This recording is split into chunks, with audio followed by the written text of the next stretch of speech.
চোর হলে কি হবে? চাচা একটা কথা বললে সেটা তো শুনতেই হবে। আমচোর গ্যাংকে লাগিয়ে দিচ্ছি ভুট্টা ছিলেন। হ্যাঁ, ঠিকই শুনছেন।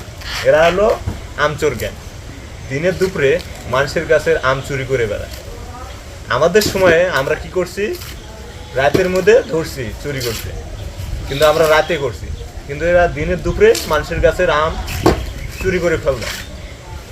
যে গাছের যেদিন ধরবে সেদিন সে গাছের শেষ করেই ছাড়বে। আমরা যখন ছোট ছিলাম তখন তো আমরা রাতে করছি, যেটা বাংলায় একবারে চোর প্রমাণিত হয়, যে অন্য কাউকে না জানিয়ে তার জিনিস আমরা নিয়ে আসছি। আর এরা জেনে শুনে তাদেরকে জানিয়ে আম নিয়ে আসে। তাহলে বোঝেন এদের চোরের লেভেলটা কত হাই। আর তাদেরকে আমি আজকে লেগে দিছি এই ভুট্টা ছেলেতে, কারণ এরা আমার ভাসতে। চোর হলে কি হবে? চাচা একটা কথা বললে সেটা তো শুনতেই হবে।